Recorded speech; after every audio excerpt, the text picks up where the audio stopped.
우리 나눌 것이고요. 제자 훈련을 따로 안기 때문에 기본기를 갖추는 그런 일환으로 이렇게 기획을 했습니다. 잠깐 기도하고 말씀 나눕니다. 하나님, 오늘도 말씀하여 주시옵소서. 주님께서 말씀하실 때, 부족한 종을 통해서 말씀으로 선포하게 하실 때, 이 성도님들의 영과 혼과 육이 심령이 변화되는 역사가, 말씀으로 채워지는 역사가, 말씀으로 충만한 역사가 있게 하여 주시옵소서. 어둠의 권세가 이 말씀을 빼앗아가지 않도록 주님께서 함께 하옵소서. 예수 그리스도의 이름으로 기도하옵나이다. 아멘.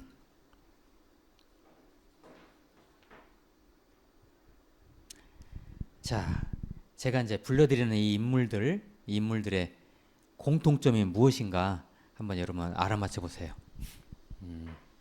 모세, 사무엘, 엘리야, 엘리사, 이사야, 에스겔, 다니엘, 호세야, 요엘, 아모스, 오바댜.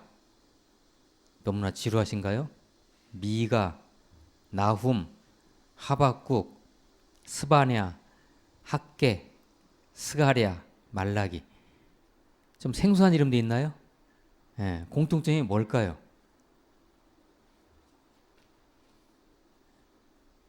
짐작하셨겠지만 하나님의 말씀이 임한 선지자들입니다. 하나님의 말씀이 임한 선지자들이에요. 하나님과 긴밀히 교통한 자들이죠. 그래서 하나님의 말씀이 임하고 하나님과 긴밀히 교통하는 자들이기 때문에 이들이 한 일이 뭐겠어요? 이 땅에 하나님의 나라를 세워가기 위해서 하나님께로 받은 말씀을 이 죄 많은 땅에다가 선포하는 거죠. 이게 이제 말씀을 받은 선지자들이 하는 역할이었죠. 도대체 이 선지자들이 이 말씀을, 여기 보면 구약에 보면 선지서 말씀들이 많이 있잖아요, 그죠? 야, 이 선지자들이 글짓기를 잘했는가 보다. 글짓기에서 쓴 책일까요, 이게? 아니에요. 성령의 영감으로, 하나님의 감동으로, 인스피레이션, 하나님의 숨결로 받아가지고 그 말씀을 선포한 거예요. 이게 글짓기 한 거 아니에요.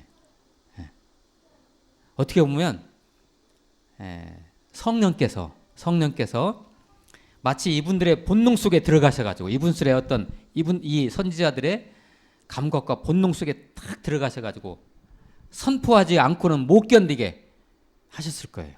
그러니까 그냥 말이 나온 거예요. 하나님의 말씀을 받아가지고 그냥 이 선포하자면 안 되기 때문에 말이 나간 거예요. 다르게 설명하면요, 이분들 안에, 이 선지자들 안에 하나님의 영이 머물러서, 하나님의 영이 그들 안에 머물러요. 여러분 안에 하나님의 영이 머물기를 축복합니다. 하나님의 영이 머무려야 돼요, 우리 안에. 하나님의 영이 머물러. 그 하나님의 영이 잠시 이 선지자들의 감각을 빌어가지고 그것을 선포하게 하셨던 거예요. 참 대단한 분들이죠. 얼마나 부러운지요. 여러분, 샘이라는 게 있죠. 샘. 물이 계속 솟아나는 샘이 있죠. 이 샘이 있는데 이 샘을 막으려고 거기에 진흙을 붓고 돌을 막고 그냥 뭘로 틀어 막는다고 하면 됩니까? 그 샘이 막힐까요? 어떻게 생각하세요? 그런 경험이 없으시죠? 샘을 막아본 경험이. 저는 있어요. 샘을 아무리 막아도요, 물이 계속 솟아나와요. 그 구멍을 막아도. 샘이니까요. 물이 솟아나는 샘이니까. 하나님께서 선지자들에게 말씀을 부어주시면 마치 샘 솟듯이, 샘에서 물이 나오듯이 말씀이 막 나오거든요. 그러면 그걸 누가 막는다고 해서 됩니까? 그게? 안 돼요. 그래서 선지자들이 그냥 선포하지 않고는 못 견디는 거예요. 가령 선지자 중에 이사야 선지자가 있죠. 이사야 선지자가 이게 왕족 귀족인데요. 이 사람이 그냥 막 하나님이 주시는 말씀을 그냥 막 선포했다가 어떻게 됐어요? 그 왕이 갑자기 이름이 생각이 안 나네. 그 왕이 말이죠, 톱으로 말이죠, 이사야를 쓸어 죽였어요. 그냥 하도 험박한 말을 갖다 하나님 말씀 받아가지고 왕한테 그냥 직격탄을 날리니까 이 왕이 톱으로 이사야 선지자를 쓸어 죽였어요. 이게 못 막는 거예요, 이게요. 샘을 못 막듯이. 예. 그래서 오늘 말씀을 기록한 예레미야 선지자가 이런 말씀을 했어요. 제가 준비한 말씀이니까 같이 한번 여러분들은 그냥 속으로 또는 마스크 쓴 차를 그냥 따라 하세요. 예레미야 20장 9절 같이 한번 읽어봅니다. 시작. 내가 다시는 여호와를 선포하지 아니하며 그의 이름으로 말하지 아니하리라 하면 나의 마음이 불붙는 것 같아서 골수에 사무치니 답답하여 견딜 수 없나이다. 하나님이 말씀을 주시는데 이걸 참고 있으라니까 도저히 못 견디는 거예요. 답답해서. 골수에 사무쳐요. 그 말씀이. 그거 어떻게 해야 돼요? 그냥 나와야 돼요, 말씀이. 그러니까 이 예레미야 선지자가 답답하여 견딜 수 없나이다. 그래서 선포한 말씀이 예레미야와 예레미야 애가예요. 네.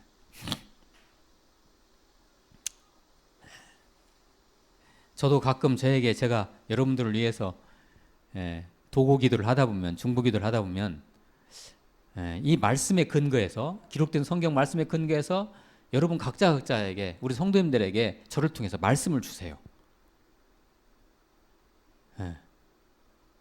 그때 제가 여러분들에게 그 말씀을 정말 선포하고 싶어요. 그런데 만약에 그 주신 말씀을 제가 여러분들에게 여러분 우리 성도님들 각자에게 그대로 제가 선포했다가는 아마 다음 주에는 한 분도 안 나오실 수 있어요, 예배에. 이사야는 톱으로 썰어서 죽었지만 목사가 이런 말씀을 선포하면 여러분들은 삐지셔가지고 안 나올 수도 있어요, 교회에. 그래서 제가 못해요. 해야 된대, 그래도. 언제 하게 될까요? 제가 은퇴하는 날 할게요. 제가 이제 앞으로 은퇴하려면 7년 정도 남았는데요. 얼마 안 남았어요.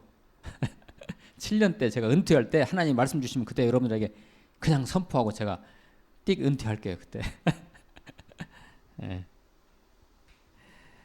자, 오늘 말씀을 한번 잠깐 같이 봅니다. 자, 이 예레미야 34, 예레미야 전체도 그러거니와 예레미야 34장 말씀의 특징 중에 하나가 뭐냐면 말씀이 임하니라, 하나님이 말씀하사, 이렇게 계속해서 이렇게 되어 있어요.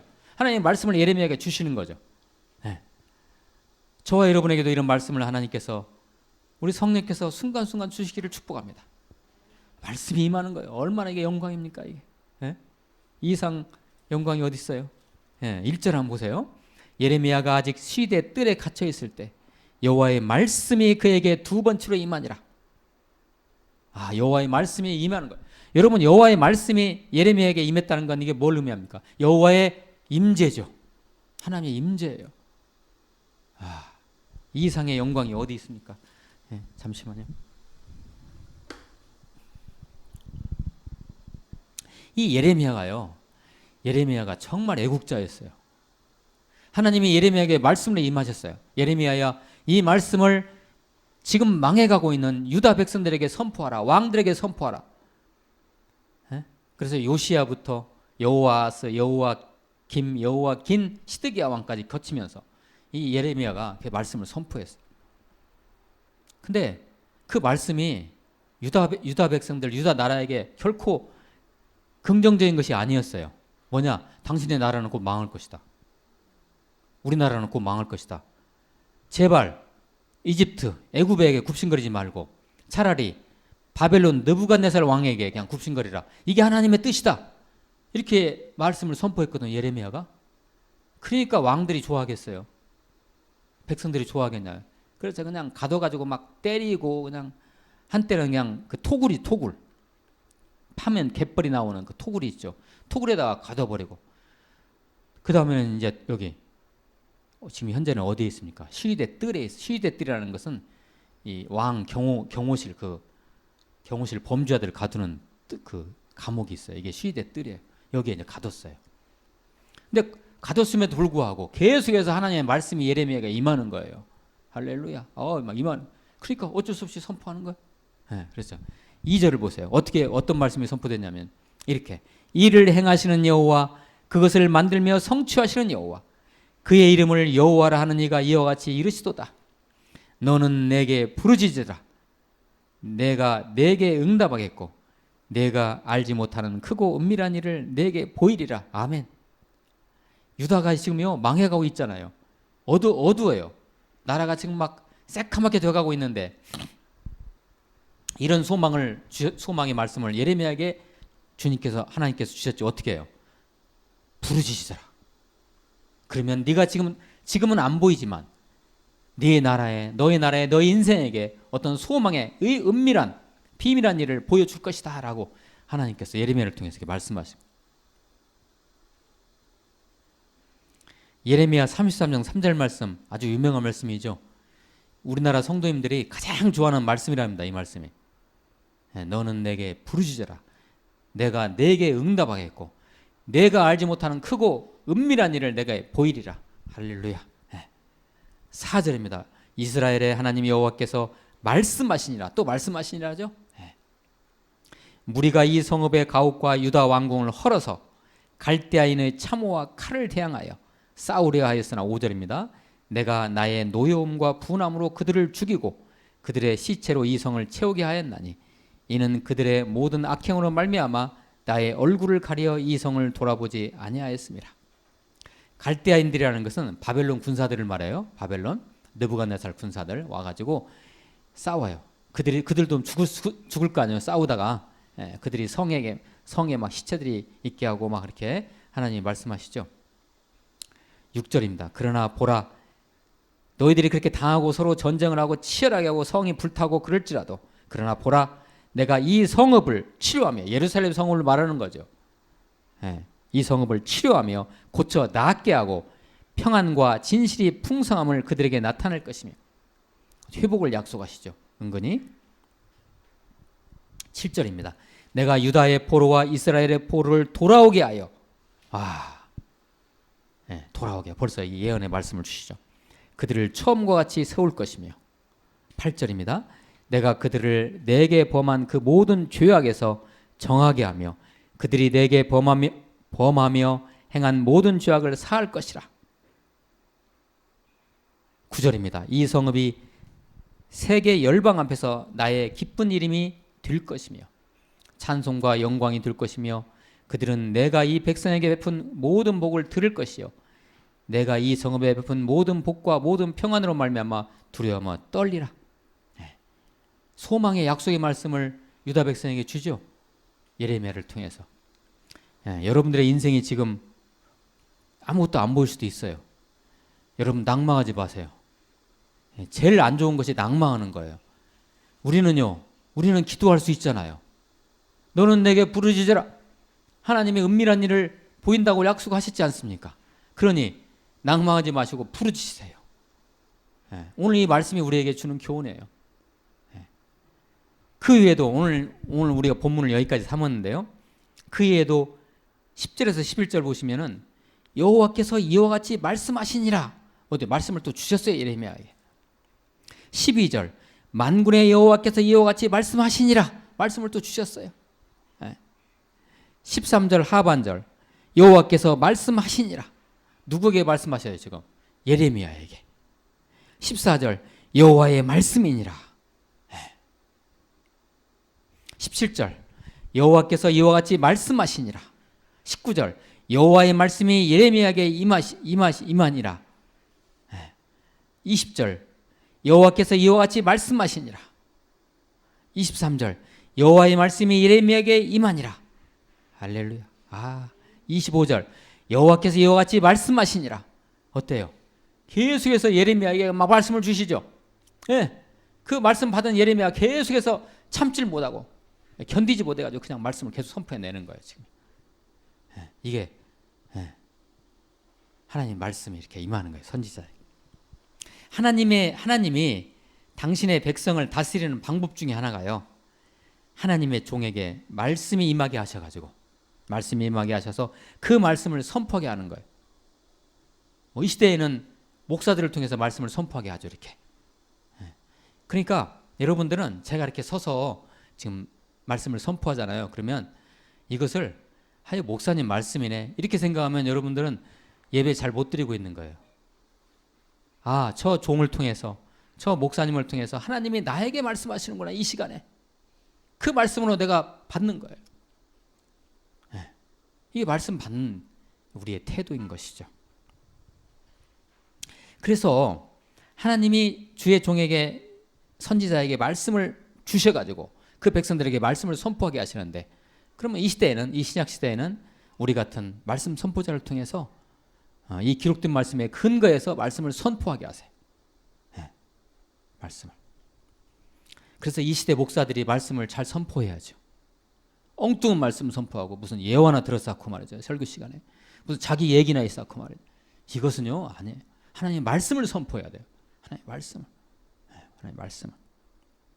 이 시대 선교사들이 그래야 되고, 이 시대 전도자들이 하나님의 말씀을 받아가지고 선포해야 되는 거죠. 그러면 어떤 말씀을 하나님이 주로 주실까요? 이 시대 주의 종들에게 하나님께서 어떤 말씀을 주로 주실까요? 다른 말씀 안 주세요. 너에게는 소망이다. 당신들이 믿는 너희들이 믿는 예수 그리스도 안에 소망이 있다. 오직 예수다. 이 말씀 주시는 거예요. 다른 말씀 안 주세요. 그러니 다시 오실 예수를 기다리라. 다시 예수가 올 때까지 이 땅 위에 예수의 나라, 하나님 나라를 건설하라. 이것이 주의 종들에게 일관되게 동일하게 선포되는 말씀 내용이에요. 다른 거 없어요. 다른 거 없어요. 돈 벌어라, 로또 해라, 그런 말씀 없어요. 잘 살아라, 그런 말씀 없어요. 이 땅에 하나님 나라를 건설하라. 예수님 곧 오신다. 그 말씀이에요. 저는 계속해서 그런 말씀을 받아요. 하나님한테. 다른 말씀 안 받아요. 안 주세요. 목회자만, 이 시대 목회자만 이런 말씀이 임해야 될까요? 과연? 그렇잖아요. 목회자나 우리 평신도 여러분들이나 똑같아요. 네. 결국 구분되지 않아요. 하나님께서 말씀을 주실 때 똑같이 주십니다. 똑같이.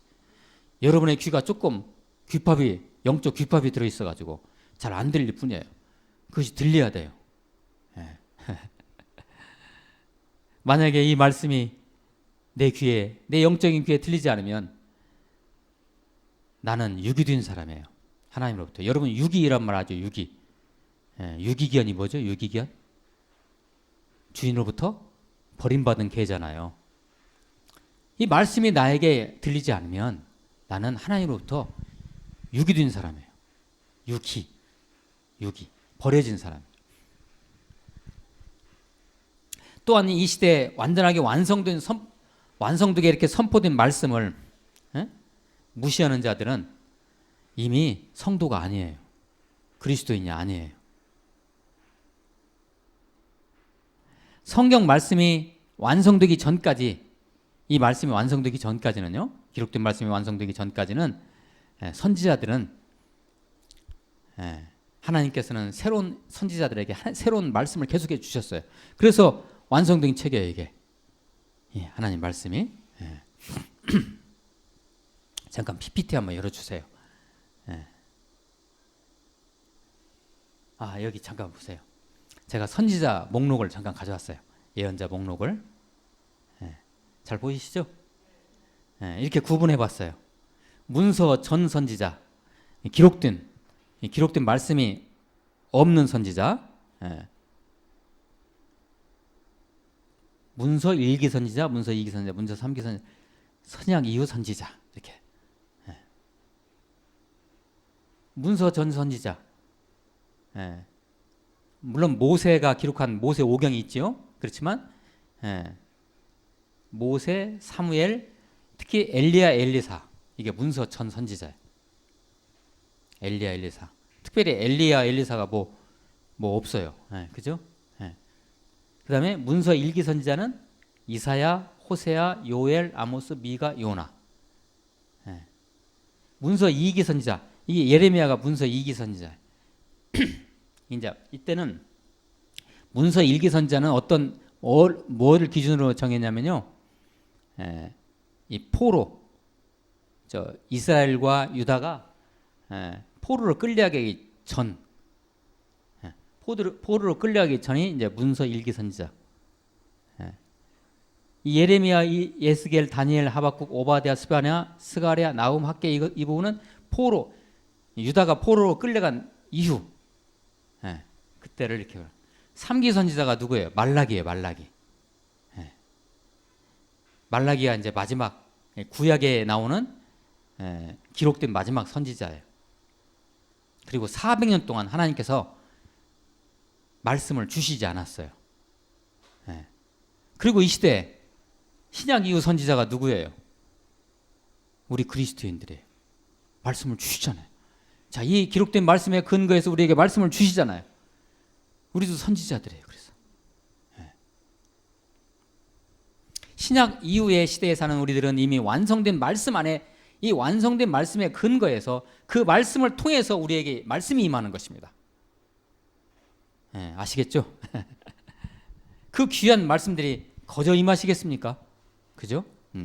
우리가 말씀을 부지런히 사랑하고, 우리가 말씀을 부지런히 묵상하고, 우리가 말씀을 부지런히 암송할 때, 여러분 어떤 때 우리가 말씀을 암송하게 되죠? 말씀을 어떻게 할 때? 사랑할 때. 하나님을 사랑하면.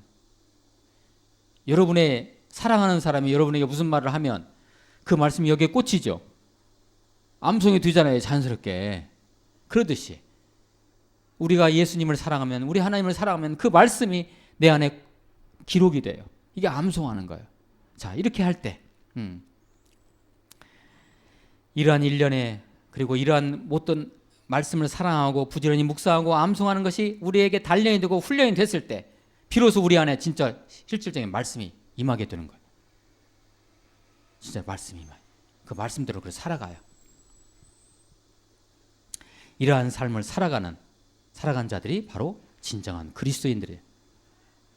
여러분이 이렇게 되시기를 축복합니다. 다시 이제 복습하는 차원에서 이제 말씀을 마무리를 해봅니다. 말씀을 읽는다는 것, 저번 주에 우리 나눴던 거예요. 말씀을 읽는다는 것은 어떤 말씀을, 뭘 하겠어요? 이 말씀이 내 인생을, 내 인격을, 내 영혼육을 통과하여서, 말씀을 읽는다는 것이 통과하여 그 말씀으로 내가 삶을 살아내는 것을 의미한다겠죠. 이게 말씀을 읽는 거라겠어요. 단순히 소리내서 읊조리고 읽는 것에 끝나는 게 아니라 이것이 내 인격과 내 인생을 어떻게 해요? 통과해가지고, 뚫어가지고 이 말씀을 통해서 내가 삶을 살아내는 때 비로소 내가 성경 말씀을 읽었다라고 우리 그 정의했어요. 저번 주에. 기억나시죠? 안 나세요? 그렇게 되시기를. 이게 바로 그렇게 말씀을 그렇게 읽었다는 것이 뭐냐면은 이 신약 시대의 의미에서의 우리에게 말씀이 임했다는 얘기입니다. 말씀으로 내가 살아가잖아요. 그죠? 그게 내가 말씀에 임한 거예요. 마치 선지자처럼. 다시 한번 여러분에게 이러한 말씀이 강력하게 임하시기를 예수 그리스도의 이름으로 축원드립니다. 말씀이 임했다는 것은요, 바로 그 사람을 하나님께서 사용하고 계신다는 의미입니다. 그렇죠? 이 시대의 사명자, 소명자, 일꾼, 제자를 말합니다. 바로 여러분들입니다. 그런데 말이죠, 이 말씀을 우리가 받고 충성도의 사명을 감당할 때마저도 때로는 예기치 않은 인생의 절체절명의 순간이 오고 힘든 순간이 오거든요. 바로 그때마다 하나님은 우리에게 임재하시고 나타나십니다. 뭐로 나타나실까요? 맞춰보세요. 바로 말씀으로 나타나십니다. 말씀으로. 그 말씀의 능력이 그 상황을 통과하게 하십니다. 그래서 이 말씀 훈련이 그러니 얼마나 중요합니까? 끝으로 말씀 하나 같이 읽고 말씀 마칩니다. 같이 읽습니다. 시작. 주의 말씀은 내 발의 등이요 내 길의 빛이니이다. 아멘. 하나님 감사합니다. 힘든 시대를 저희들을 살고 있습니다. 그러나 바로 그때마다 말씀이 우리에게 나타나시고 말씀이 임재하셔서 말씀을 통해서 이 어려운 시대를 극복하고 하나님 나라를 세워가는 저희들에게 인도하여 주시옵소서. 축복하옵고 예수 그리스도의 이름으로 기도하옵나이다. 아멘.